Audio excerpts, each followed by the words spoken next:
Men are called to lead. Men are called to lead their wives. They're called to lead their children. They're called to lead in the church and in their communities. You can't do that until you lead yourself. You're not qualified. You're not qualified to lead others until you can lead yourself well. And taking care of your body, taking care of your temple, taking care of this thing that you have control over, that's You're listening to Real Men Talk with Anthony Crenant, a podcast designed to challenge, encourage, and equip men to live out biblical masculinity and become strong leaders in their homes, churches, and communities.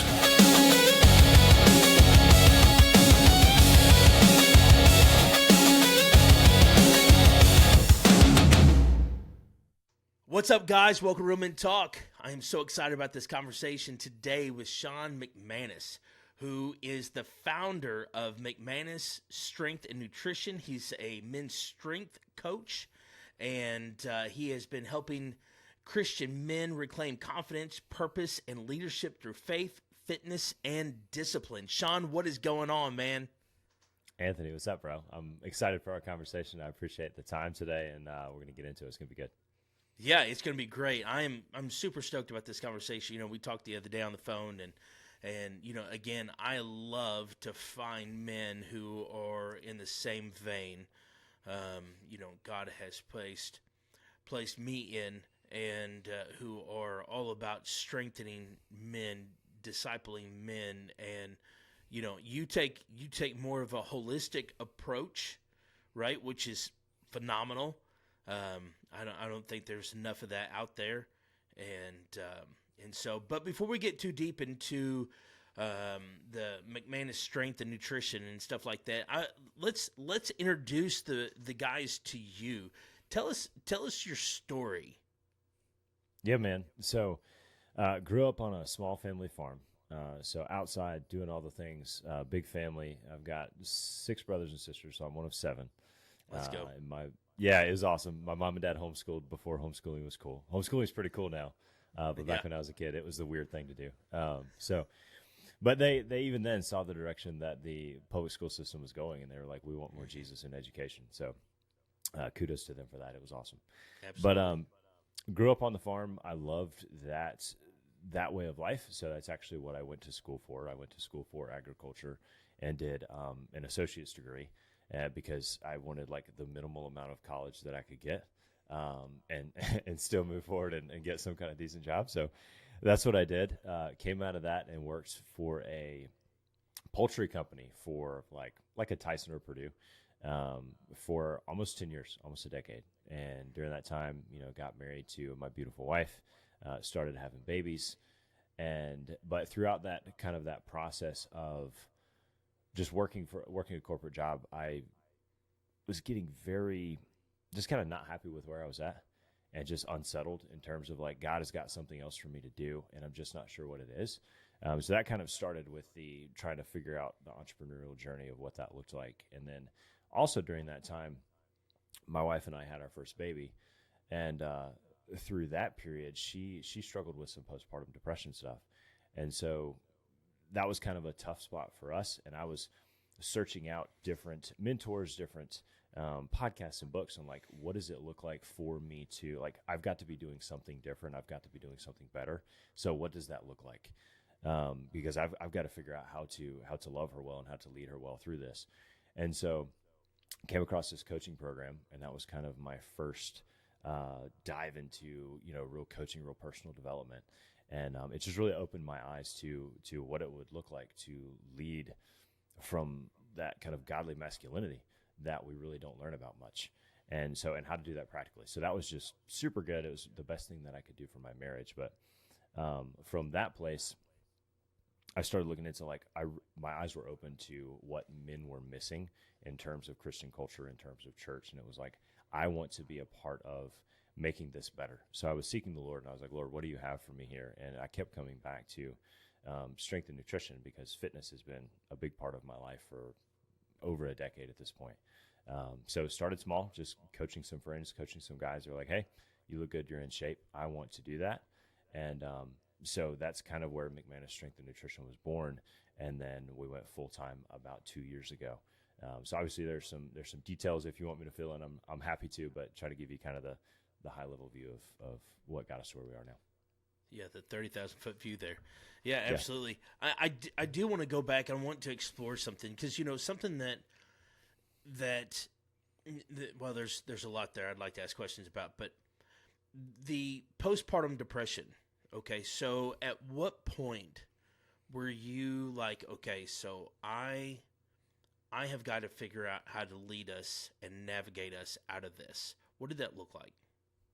So I can put it that way now, but at the time it was more just like,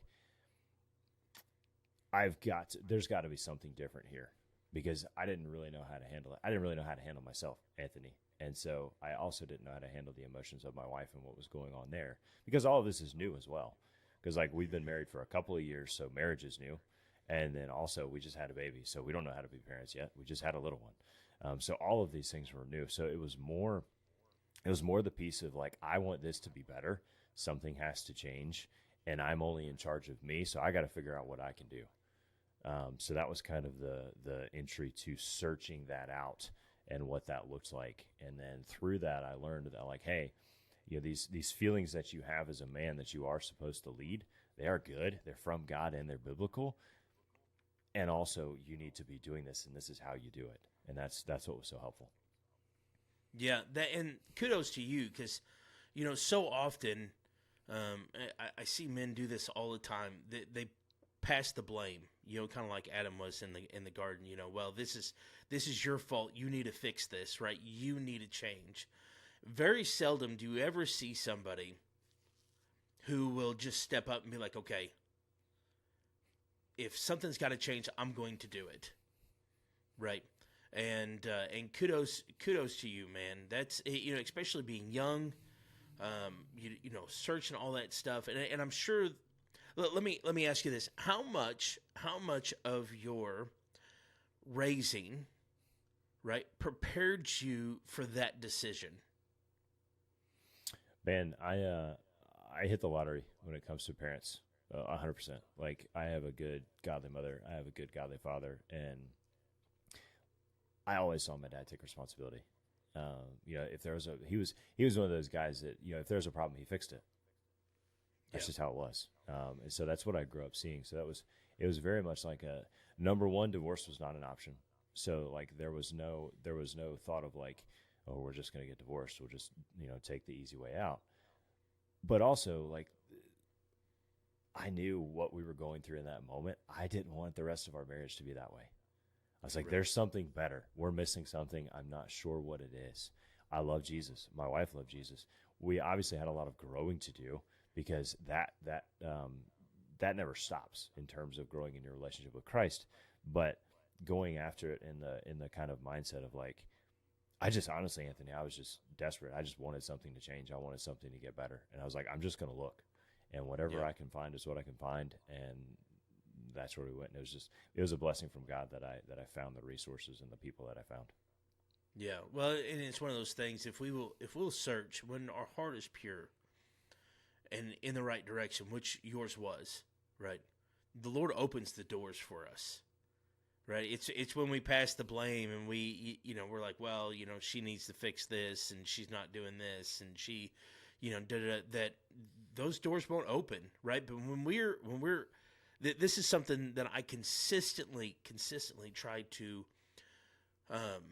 put in front of men, that men desperately need to understand. When we strive, right? That word is so important.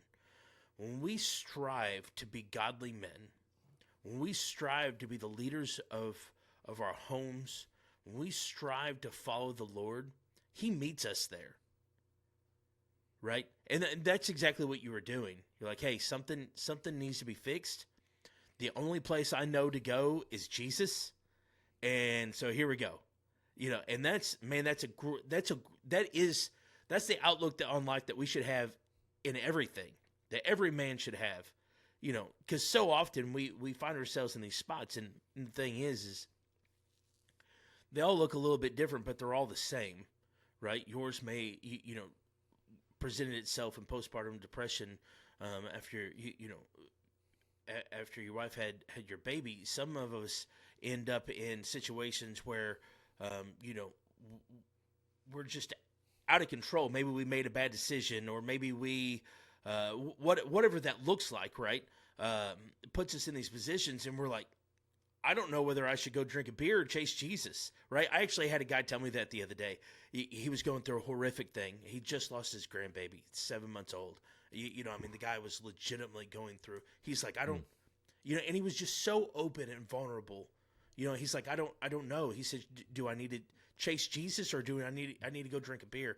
He said, I don't know. And of course, he had showed up to men's group, and we had an opportunity to pray with him and things, but that's it, and the foundation that you were laid is so vitally important. I think of my wife and I. We've been married for 23 years. Both of us come from broken families, right? Now, my mom and my dad adopted me when I was 6 or 7, something like that. They've been married for 30 years now because of God, right? They got saved shortly after they had gotten married. My dad got saved, all this good stuff. But not everybody is able to have the foundation that you had, right? But we still have a choice to make, right? So I'm going somewhere with this. My wife and I, we've been married for 27 years because we were like, you know what? I love Jesus. My wife loves Jesus. Therefore, because we love Jesus first, divorce is not an option. That's not going to happen, right? We're going to fix this. And that mentality, no matter what your foundation is, no matter where you come from, what background, what ethnicity, what economic status you are, that foundation of Jesus is first, it will solve a lot of problems all on its own. Does that make sense? Yeah. Oh, it's 100% true. And to go back to what you were saying earlier, Anthony, I love that man came to you and he's like, I don't know whether I should drink a beer or chase Jesus, because that's the kind of stuff that we have to, that I don't see men having enough of those conversations. And those are the conversations that men need to have, because you look at, men in the church, and this is, at no fault to anyone in particular, but you look at men in the church and the conversations they have are so surface level that they do nothing. Like, yes, when a brother comes to you and he's like, man, I don't know what to do. And the answer is just like, oh, bro, like, go to Jesus. That should be the answer. That should always be the answer. And also, we have got to get real with where we're at. Mm-hmm. Like, yes, I know in my head the Sunday school answer is to chase Jesus. But, Anthony, I feel like drowning these sorrows in a bottle of alcohol right now. Yep. Because that's real and that's in the moment and that's where it is. And to be truthful, Anthony, during those moments, I was going after Jesus, and there was times I was having too much to drink at night. Yeah. It was not like I'm getting drunk, but it was something I was relying on to numb some things a little bit too much. Yeah. And my wife, in her beautiful honesty, just looked at me. She was like, that's becoming a bit too much. And in the moment, I was like, no, it's not. This is fine. I'm not getting drunk. Like, I'm here. There's no drunkenness at all. And then now that I look back on it, and after she said that, it made me think about it. And I'm looking and I'm like, this could be a problem. Mm-hmm. So it needs to change now versus me continuing to do this later in life. But I love the realness of that man. He's like, I don't know if I should go drink or if I should go to Jesus, because that's a real place to be. It is a real place, and it's a place that we will all find ourselves eventually, right? Because we all have a choice. Every one of us have a choice. We can either allow the Lord to work in our lives, or we can try to take it in our own hands. Every single, it doesn't matter who you are, it doesn't matter where you come from, it doesn't matter what's going on. You will end up there eventually. That's it's life. Sometimes life just sucks. There's no better way to put it. It just sucks at times. You get hurt, bad things happen. It's life. So, going back to, this whole navigating this. Well, first off, I want to lighten up the mood just a little bit here. So you come from a family of 7 kids. You're one of 7. So is it and I ask this question because I've got 6 kids. Let's go, man. And and I love big families. I love big families. I'm all about it. People ask me all the time, how do you do it? Man, I wouldn't have it any other way. I love it. Absolutely. I love it, right? So is it your aspiration to have a big family also? Great question. I don't think we're done having kids, Lord willing.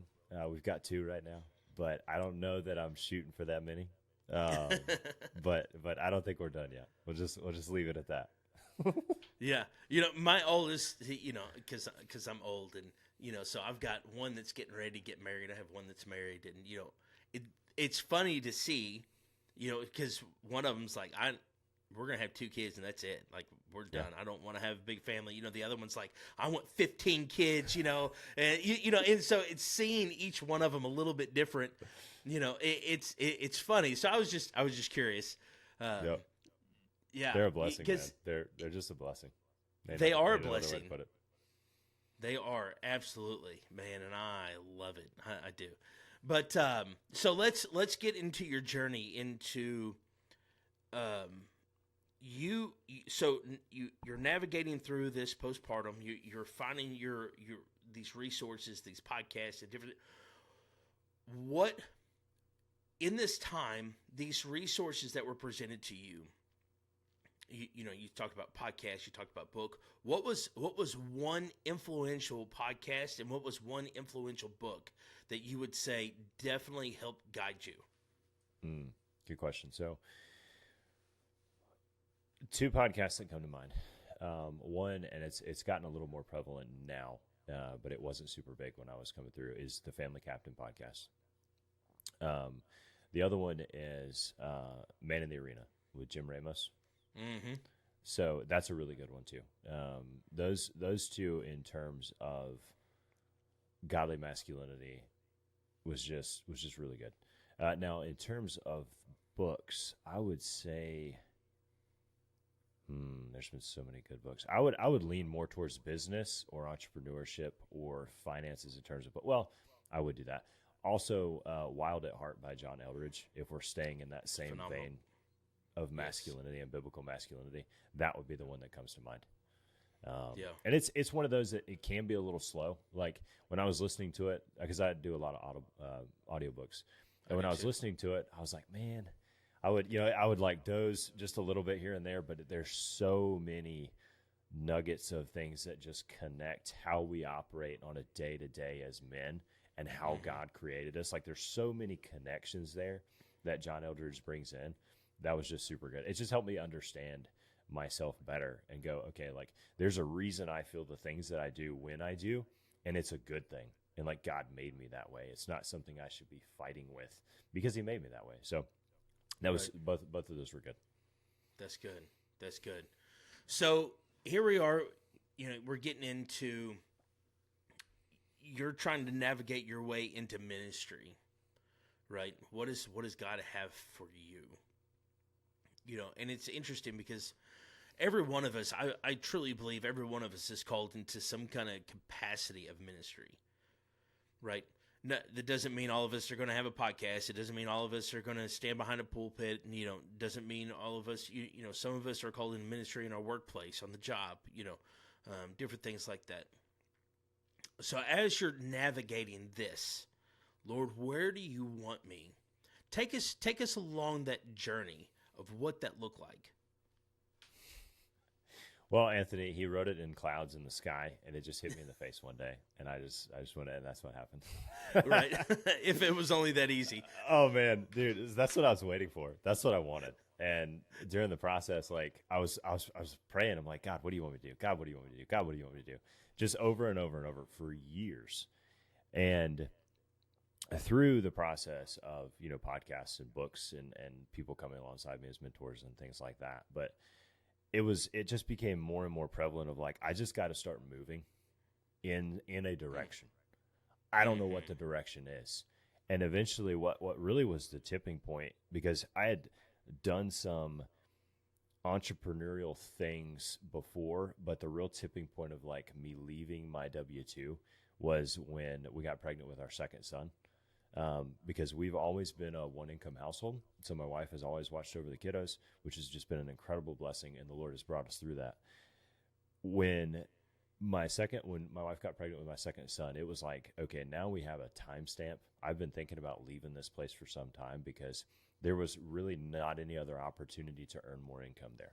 I had pushed for a promotion a couple of times and it didn't happen. And I also didn't want to work there anymore. Like there was that piece of it too. I was tired of being there. But with the economy the way that it was, we were already oftentimes scraping into savings just to pay bills for the month. So when she got pregnant, it was like God was like, okay, here's the timestamp. Now we got to move. And I'm like, all right, cool. So now we got to figure this thing out. So she got pregnant. I started looking for. I still didn't know what to do. I started looking for sales jobs because I'm like, all right. I know because I don't look great on paper. I have a 2-year associate's degree in agriculture. So it's not like I'm going to get some ginormous high paying job somewhere. It's just not going to happen. So I start looking for sales jobs. And in the process, I have these other things going. I had done home repair, like handyman style work. I had done that as a side hustle for a little while. I had done some strength and nutrition coaching as a side hustle for a little while. But now I'm like, all right, none of these things are really making a ton of money. So I've got to go find a sales job because I got to pay bills. So I found that in the form of solar sales, door-to-door solar sales. Okay. Sounds insane when I say it out loud now, but the Lord knew in that moment, Anthony, that I needed a big promise to get me out of the job because the job was just enough to be like, I really don't want to let this go because I've got a company truck and I've got insurance and my hours are super good and like I can drive the company truck anywhere. Like there's a lot of stuff that was good about this job. I just didn't make enough money. Right. And so I was like, okay, there's this solar sales. And I went and I did an interview and it's like a multi-level marketing scheme style interview where they let just anyone come in and it's this big group interview and they're like, you can make all kinds of money and it doesn't take that long. And these people are just doing crazy good at sales and you can make your own hours, blah, blah, blah, blah, blah. All the things. They sold me the job because I walked in there. I'm clean cut. I'm fit. And he's like, dude, you look like some of my top sales reps. I'm like, okay. He's like, if you work hard and you learn fast, he's like, you'll be making $10K a month in no time. And I'm like, I can do that. Like, I'm a hard worker. I learn quick. Cool. Started that. Dude, I didn't make any money. I hated it. But I left my W-2. I left my health insurance. I left all the things. Went all in on this solar job right before we had our baby. Emptied the 401k so we could pay bills. Like, bro, just send it. Went all in. Yeah. And it just didn't pan out. So I did that for a couple of months. And then I was like, God, I hate this. Like, this is horrible. And so I went back to doing home repair. And I went back to coaching, and I was doing both of those. But it's still, Anthony, I still had to go get leads. Like, people were not calling me. I had to go find work. Yeah. So that was a several month period of where I was doing both, and I'm trying to find clients for the coaching. I'm trying to figure out what that looks like. I'm knocking on doors for home repair stuff. I'm putting out door hangers. I'm talking to people, all of those things. And, in the meantime, we're living on my 401k. And so that went on for quite some time. And then finally, after about 6 or 8 months of trying to do both, I finally realized, like, neither one of these businesses are paying my bills, and I don't want to do the home repair anymore. I want to do coaching. So why not just, like, neither one of them are paying anything, so I might as well just go all in on coaching. And that's what I ended up doing. Yeah. Man. And so you've been doing that for 2 years, right? Yep. So the coaching's been full-time for 2 years. But I want to be transparent, and that's why I brought the 401k stuff up, because I hear guys on podcasts that start businesses, and they're like, yeah, I just went all in. And that's all you hear. And you think, okay, so you went all in, and like within a month or 2 months, you were paying all your bills?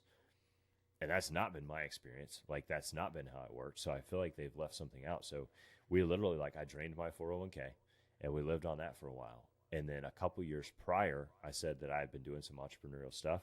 We had bought an investment property, and me and some family members had spent an entire year remodeling this thing. So that was like, I was working that was my second or third job for a whole year. Like I'd come home, I would spend some time with the family, and I would work until midnight or 1 or 2 in the morning remodeling this house. Did that for about a year. And then we rented it because I was like, I'm going to do rental properties. That's how I'm going to invest. Well, during this time of building things, we decided to sell that. So we sold our rental house, and that covered bills for a little while longer while I'm still building the business. So it was, it's definitely not been one of those things where it's like, I started and then, in a month we were making enough money to pay bills. Like it's not been that way. Yeah. Yeah. And a lot of people, man, you see all kinds of things out there. People just, you can do this and you can make this much money, and you can, not telling people that they've been working at it for years and years and years to get there. And, it really does, even in the Christian world, it paints this false representation of, you can get something for nothing. Yeah. What it takes. Which is unbiblical, really. Yeah. The Bible says if you don't work, you don't eat. I mean, that's just, a man who doesn't provide for his family is worse than an infidel, is what it says. And so, they don't talk about all the hard work that it's taken to get there. And, man, just this, right? And I'm sure you know and you understand, just this is a lot of work all on its own. Yeah.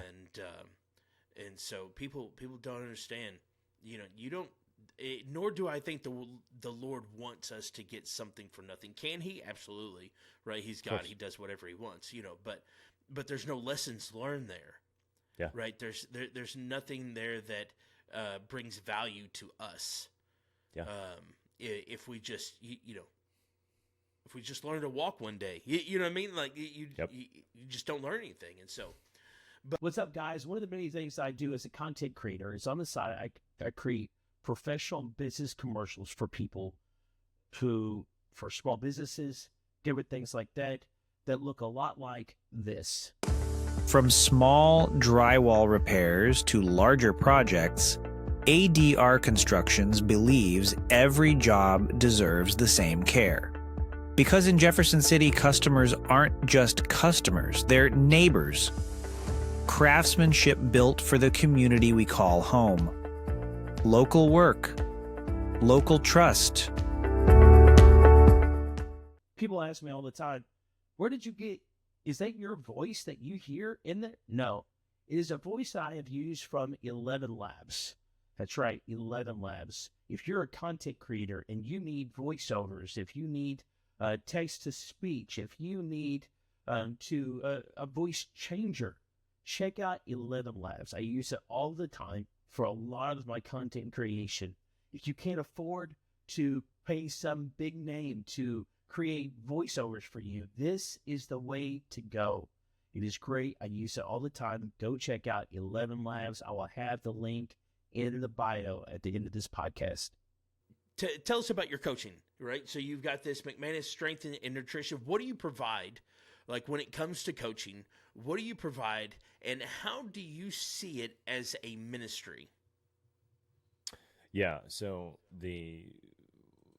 I'll answer the first part first. So it's custom strength and nutrition coaching for individual men. So what I base it on is like, I've got business owners, I've got high-level employees, I've got busy dads. Like, we see fitness, and a lot of guys get out of fitness because they're like, I don't have the time.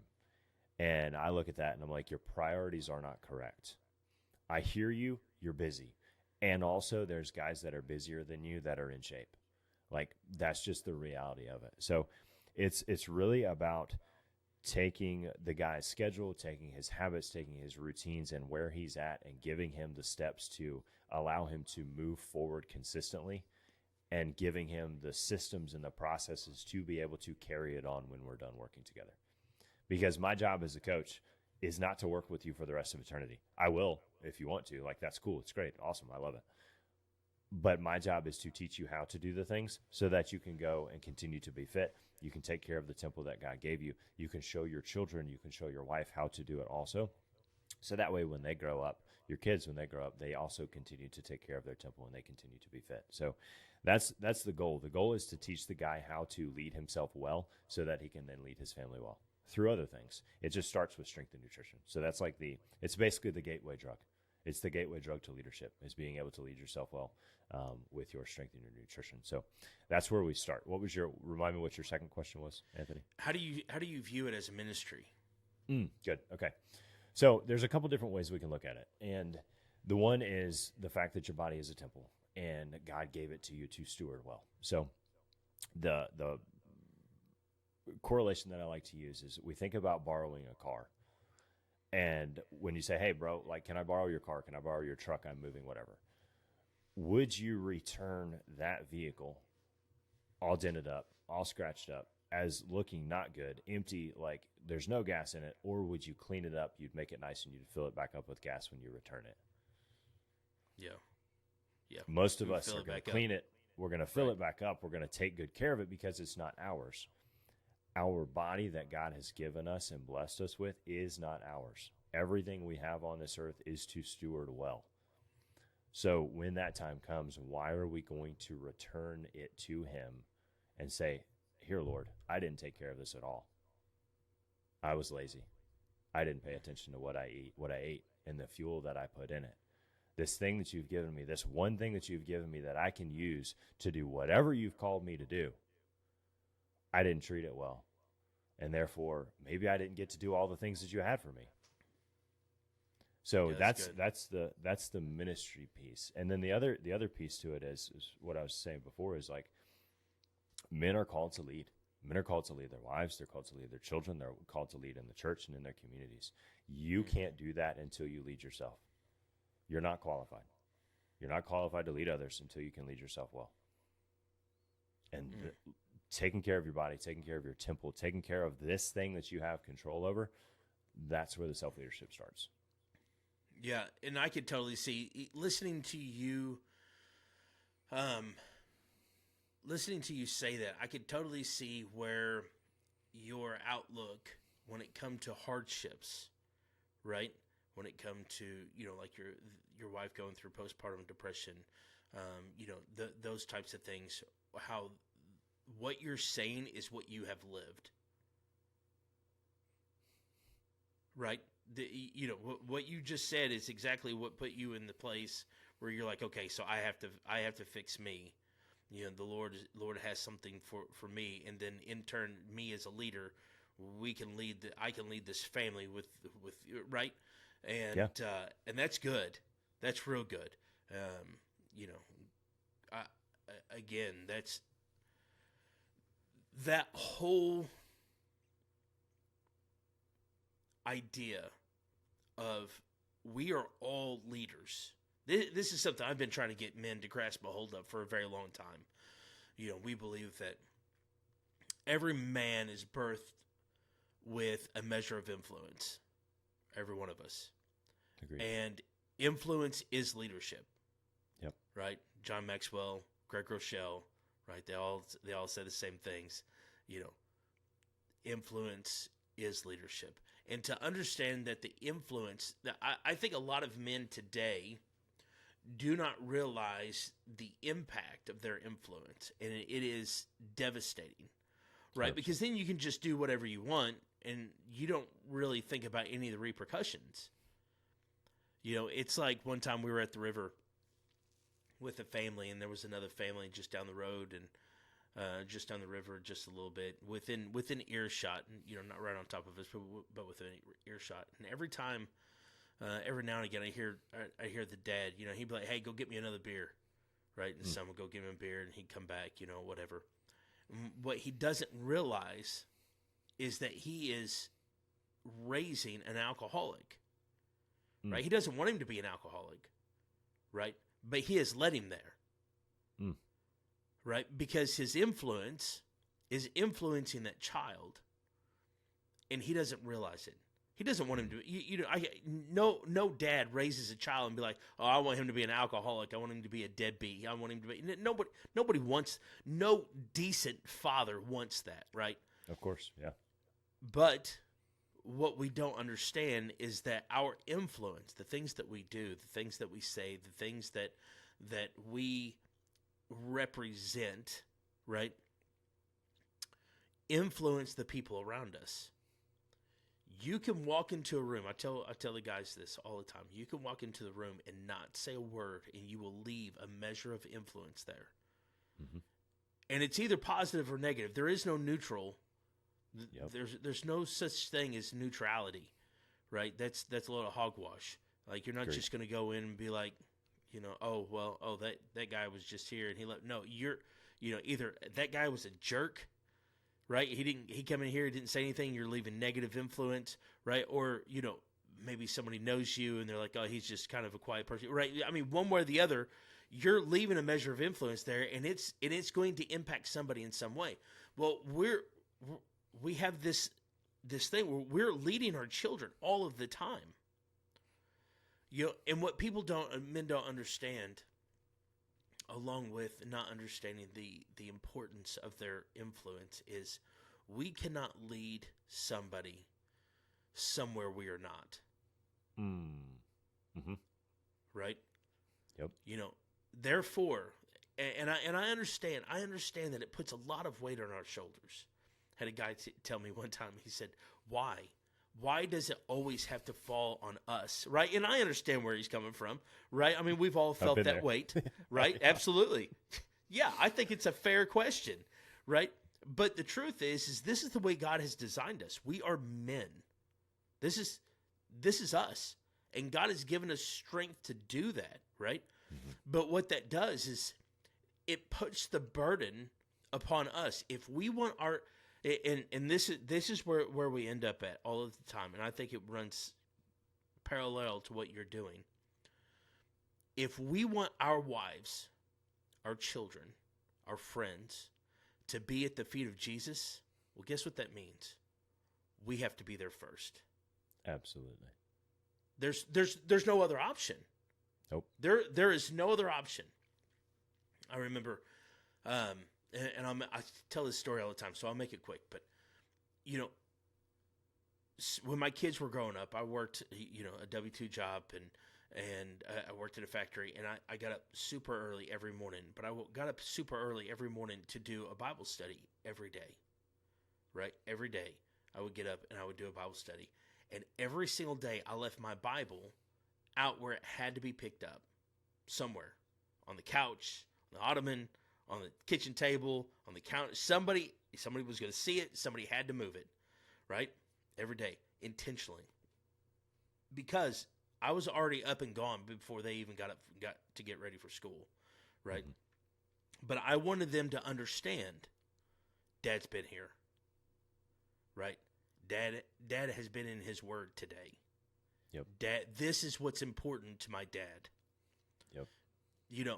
And those disciplines, what we don't understand is the disciplines that we occur, the disciplines that we hold value to, they're not just for us, right? Fitness, reading your Bible, praying, being in church, leading in church, being a part of, whatever it is that whether you serve in children's ministry, whether you're a door greeter, whether you clean toilets or you stand behind the pulpit. All of it is equal. All of it is important, right? And the disciplines and the practices that we upheld is what our children are going to see as value. And that is what it's all about, right? Yeah, that's 100% true. It's the age-old adage of, like, your kids are going to do what you do, regardless of what you say. Whatever they see you doing, those are the things that are going to be important to them. So if taking care of yourself is important, if you want to see your kids take care of themselves, you better take care of yourself. If you want to see your kids fall at the feet of Jesus, you better lay on your face in front of him first.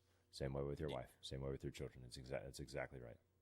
Yeah, and at some point, I remember I used to go to the gym all the time. I was a power lifter, and so I just liked heavy weights, and I love stuff like that, right? Yep. I've always been a big guy. I'm not a cardio guy. I've always been a big guy. I love heavy weights, right? Well, there was this time that it transitioned. My oldest son he's built just like me, big, stocky. You know what I mean? He's a lot scarier than I am, but big and stocky. He's strong. And we got to this point when he was about 17, 18 years old. I'm no longer working out to maintain. Now I'm working out to make sure I can still take him, you know? Yep. You know, and that's just all it is to it. And so whatever you're doing, right? Yes. There's purpose behind it, you know, and I say that jokingly, but it's true. And he asked me the other day. He said, Daddy, he said, are you still lifting like you were? I was like, no, I'm not. Which I couldn't lift like that anymore. I blew up my knees, and it was terrible. Oh yeah. But it changes you know, when you get a little older. yeah, dude, my freaking knees, man, they can't take it. Anyways, that's neither here nor there. And he's like, man, he said, I've gotten back in the gym, and I'm super excited about it, you know, and stuff like that. He's getting ready to get married, and Nice. you know, all this stuff. And I said, that's good. I said, just remember, Dad can still take you. Just don't hit my knees. That's right. We have this running joke in my house. My 5-year-old son, he's already doing that. He's like, Dad, when I get bigger, I'm gonna be stronger than you. And I'll just look at him and I'll say, buddy, you better work your butt off. That's all I got to say. I said, because I am going to be old before you are stronger than me. That's right. That's right. Whether you realize or not, in your head, I will be stronger than you, and I'll make sure Oh, you know that. Yep, absolutely.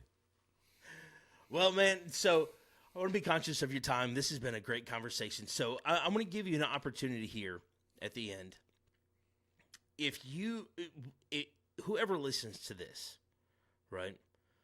If you had one thing to say to them, if you were sitting down across the table at lunch or at a coffee shop, whatever it was, what is it that you want them to hear from you?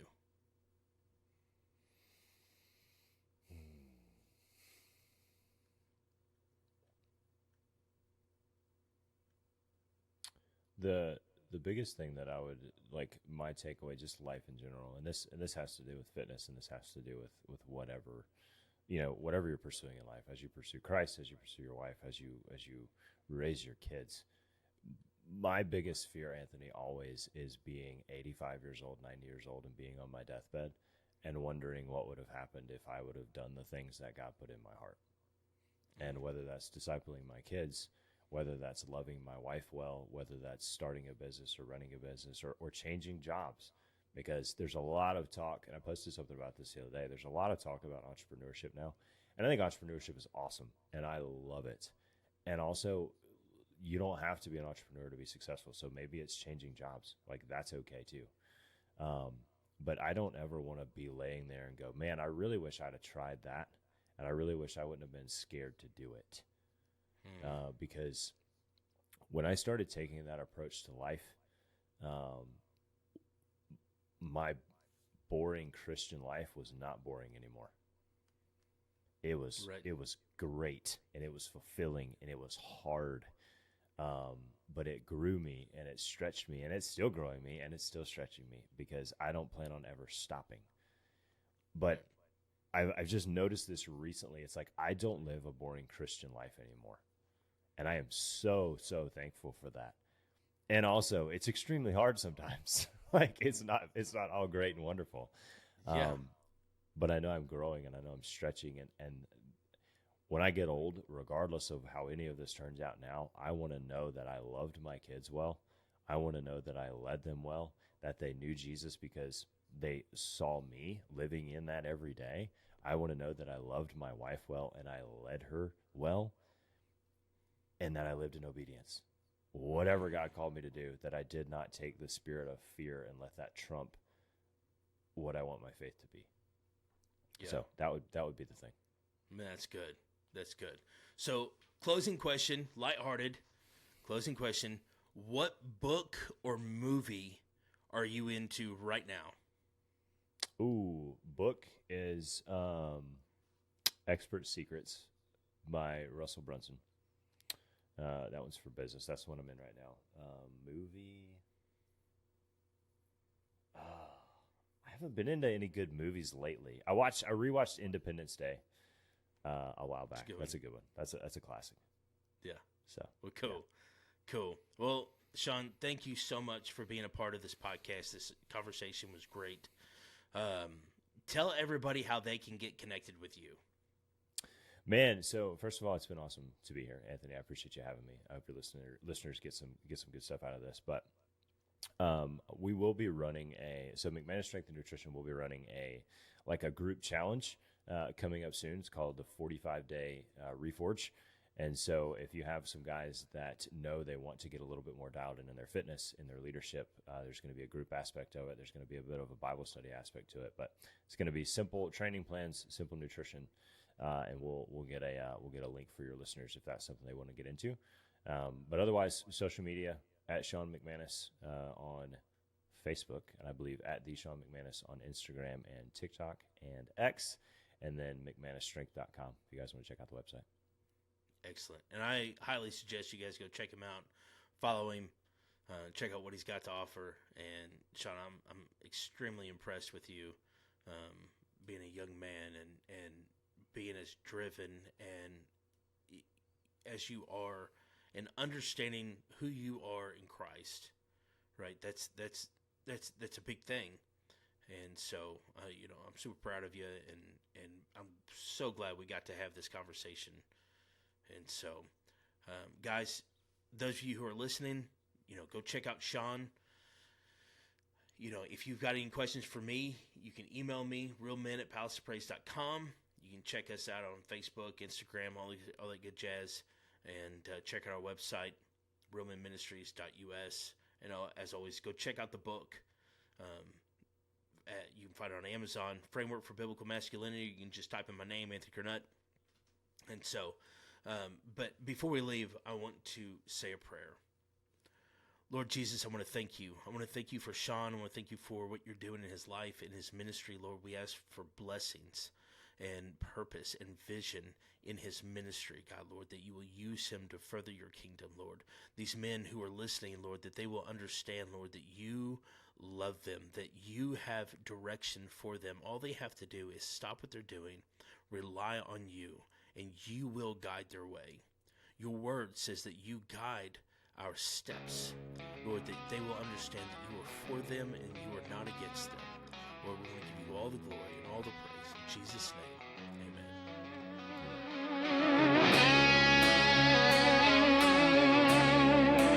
Thanks for listening to Real Men Talk with Anthony Cronut.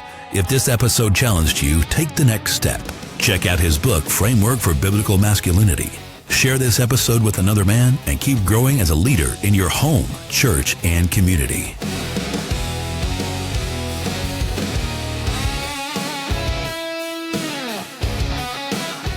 This episode was edited and produced by Real Men Studios, LLC, helping podcasts sound as good as their message.